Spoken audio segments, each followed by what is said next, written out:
is the commander of the IC Dragonfly unit, Astrogator Novik. Astrogator, this is Yasna. I managed to get to the Condor's bridge. Rahitra and I led the attack on the cloud, but the Cyclops... Failed? Worse. The Cyclops got out of control, knocked down the probes. I had a feeling it would end like this.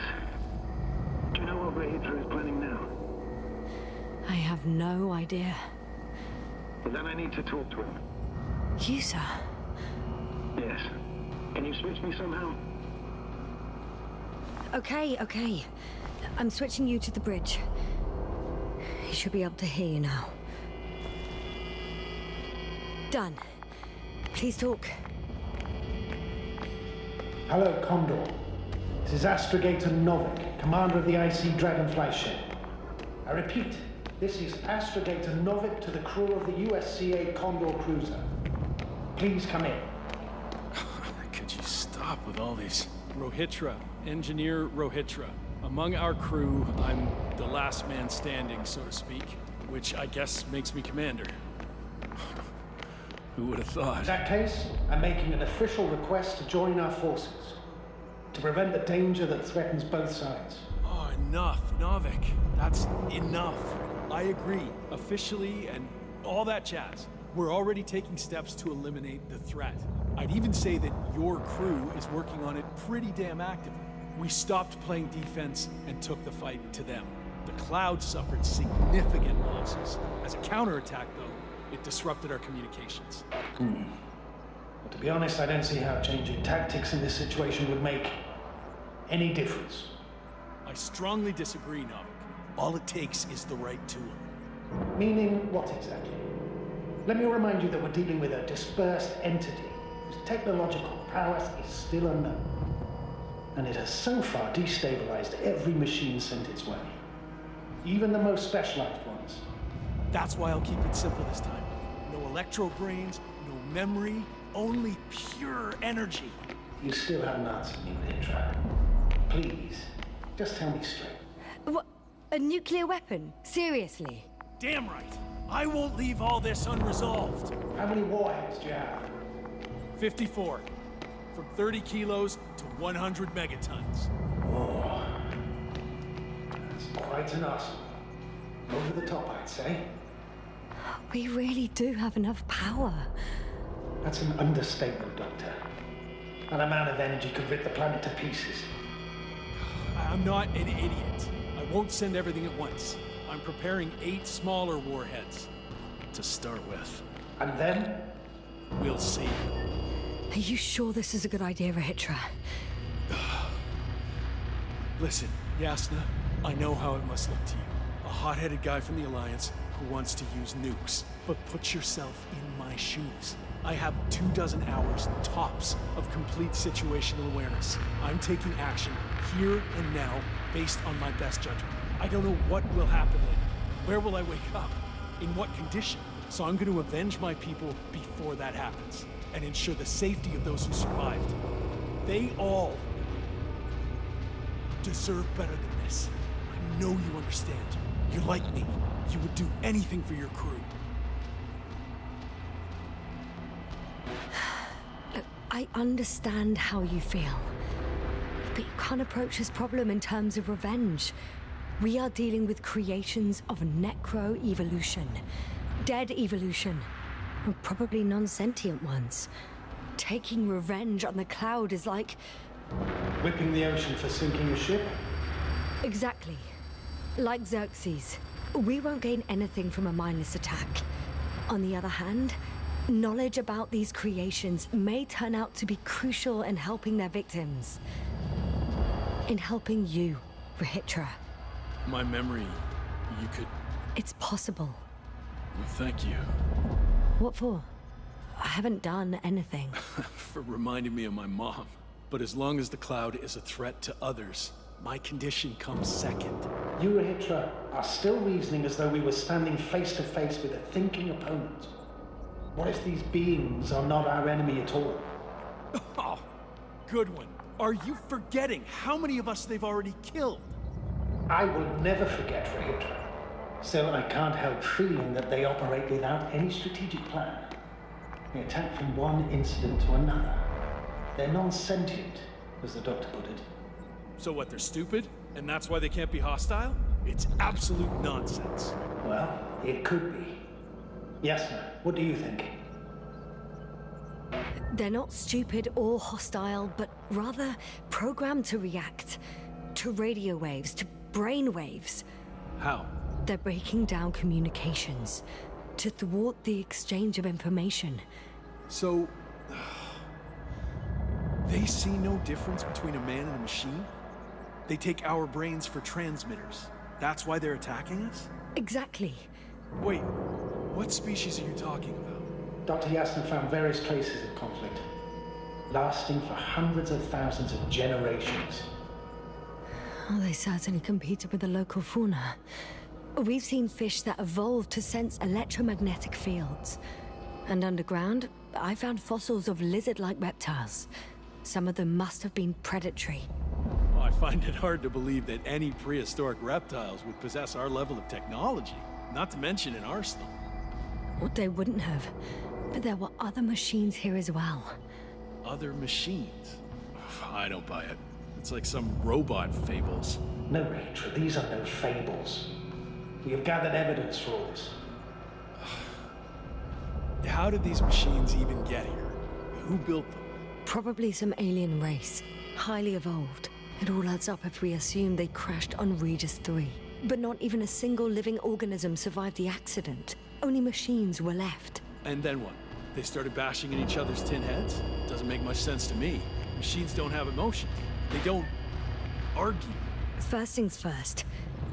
Millions of years ago, some highly advanced race sent machines to Regis 3. And these were specialized homeostatic mechanisms, left with no one to command them. As an engineer, you know well how it is. A robot does what it needs to do, whether it serves someone or not.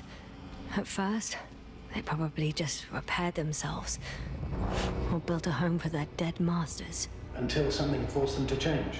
Exactly. Certain types of predator eat anything that moves. So I'm betting they were attacked by local fauna. The key was that these machines had the ability to produce others as needed. To combat, say, flying reptiles, they started producing flying machines. That still doesn't explain why they started fighting among themselves. Since they already defeated the living organisms, why keep producing themselves? It makes no sense.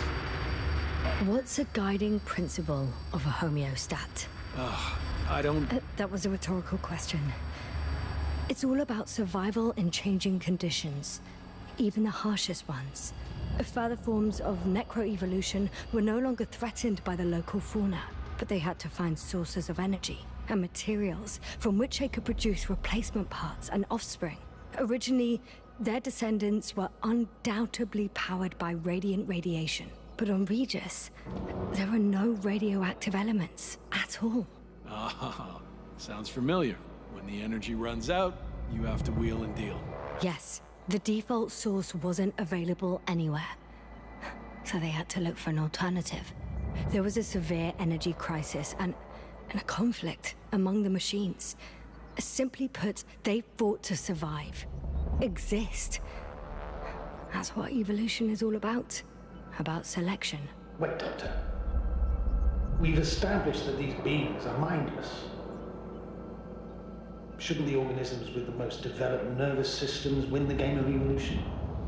In this case, instead of a nervous system, there was some kind of electrical one, but the principle remains the same. Not exactly, sir.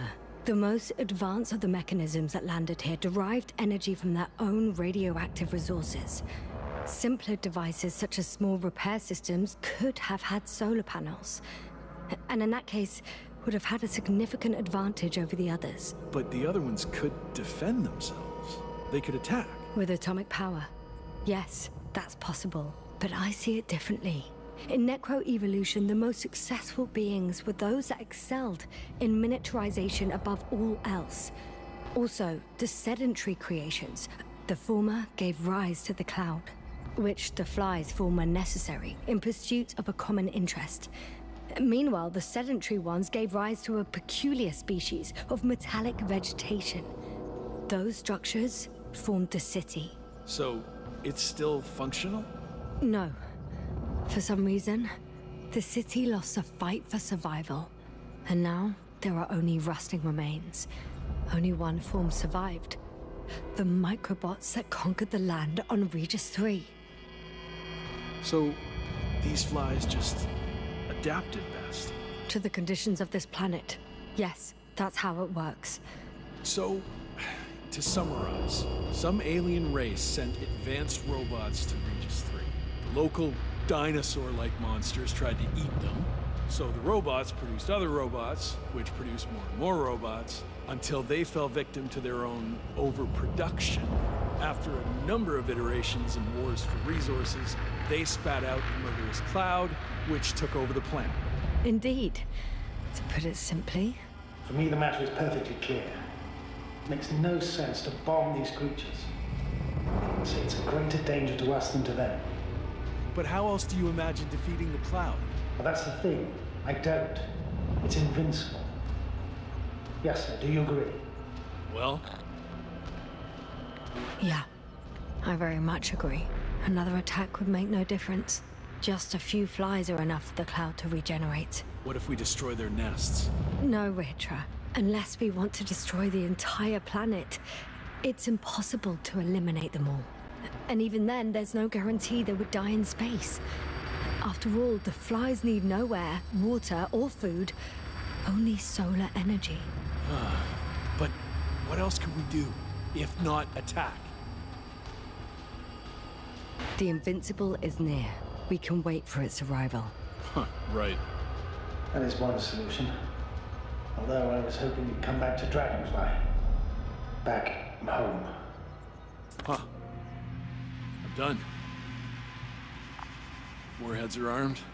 One more press of a button, and there'll be no turning back.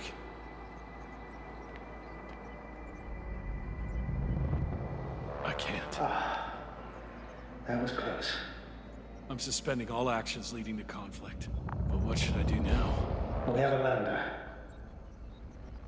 So you can get to the Dragonfly. All of us? I'm going back. And you, Rahitra? Are you flying with us? You actually mean it? Damn. Thank you. But I can't leave just before my people arrive. I have to tell them about the cloud, necroevolution, this whole mess. But you... I can handle it, Yasna. I'll take the stimulants and hold out until they arrive. Whatever it takes to stay awake. Maybe I can write it all down. Wouldn't it be better if you took my diary? It contains everything I've learned. Huh. As long as your commander doesn't mind. Please take it, Comrade Rahitra. There are no more factions on this forsaken planet. We're all just people here.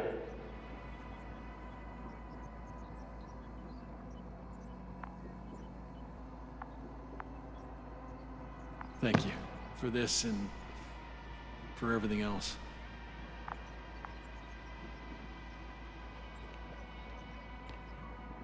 I've prepared Hopper for departure, but there's still a matter of access to the landing pad on the bow. Navik, how do you know about our landing pad? Well, you know what they say? Keep your friends close and your enemies closer. Astrogator likes big ships. Right. Anyway, someone has to break the force field and open the dome. The field automatically deactivates when the dome is opened. It's the same switch on the control station. All right. Sounds simple enough.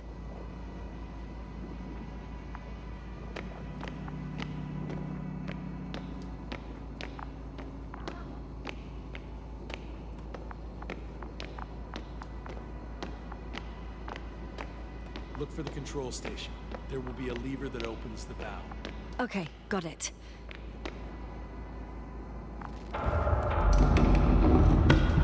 Everything's ready, Astrogator. Copy that. Hopper is on its way. Good luck, Rahitra. Thanks. I'm gonna need it.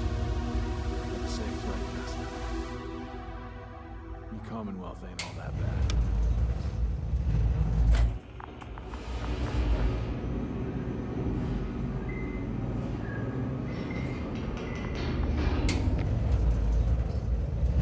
Yasna, can you hear me? Yes. we've reconnected. Great. Hopper is just landing. Wow, already? It went smoothly. The landing pad is generous in proportion. Like everything here. Hey, I can see Hopper. I can't believe I'm finally coming back to you. I'm very happy to hear it, Yasna. Me too, it's just... It was such a long and difficult mission.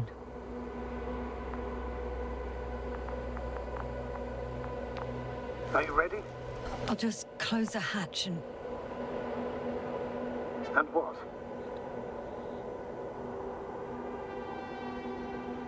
Never mind. I'm gonna strap myself in now.